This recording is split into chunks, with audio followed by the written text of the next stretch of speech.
মহরম পর্যন্ত তিনি 3 বার মহরমের মিটিং আগাম করেছেন, আমাদেরকে এত সুপরামর্শ দিয়েছেন। এখানে আমার এসপিরাও আছেন, তিনি এই বছর দ্বিতীয়বার। হেডকোয়ার্টার ডিএসপি তো মহরম কমিটির সভাপতি বলা যায়, মহরম কমিটির খেলোয়াড় বলা যায়, মহরম কমিটির রক্ষক বুঝা যায়। তিনি একটু বেশি ভালো সার্ভিস দেন, আর কিছু বলার নাই।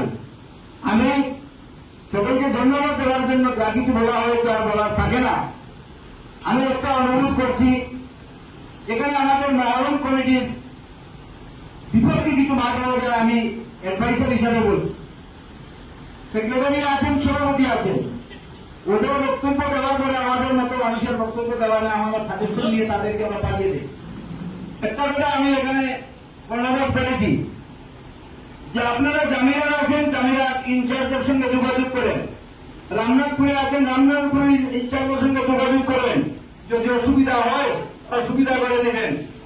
সেখান থেকে আপনারা হাইলাকান্দিতে আসার কোনো প্রয়োজন নাই। আমার সেক্রেটারি সাহেব বলেছেন, প্রেসিডেন্ট সাহেব বলেছেন, তিনি 25 বছর অভিজ্ঞতার কথা সম্পন্ন করেছেন। কাজেই এই বছর চতুর্দিকে ফ্লাড, নানান বিশৃঙ্খলা, মানুষের মধ্যে অভাব অনটন রয়েছে। মানুষ বেশি হবে কি কম হবে সেটা বলা যাচ্ছে না। তবে হাইলাকান্দিতে 50,000-এর অধিক মানুষ হয়ে যায়। 2-3 বছর হয়েছে সবচেয়ে খতরনাক যেখানে বিশৃঙ্খলা হয় সেখানে আমি তাকে আমার ডিএসপি হেডকোয়ার্টারকে নিয়ে কথা হচ্ছে। রেলির কথা বলা হয় স্যার, রেলি এর সঙ্গে আসা সম্ভব হয় না। সেখান থেকে একদম নিকটবর্তী নারায়ণপুর ঢুকে যায় আগে, দূর নয়, পদমদিপুর দূরে। কাজেই সেইগুলা মেনটেন করার দায়িত্ব আমাদের মহরম কমিটির, স্বেচ্ছাসেবক কমিটি। যদি কোনো অসুবিধা হয় তাহলে পুলিশকে আহ্বান করা। কাজেই আমি আশা রাখছি মুখে বলা বড় জিনিসটা কাজে পরিণত করার।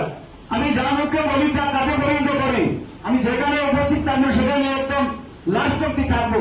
মাঠে গিয়ে শেষ টাইম পর্যন্ত মাঠ থেকে মানুষ বাইর করার জন্য ভলান্টিয়ার এবং আমার মহরম কমিটিকে নিয়ে উপস্থিত থাকবো।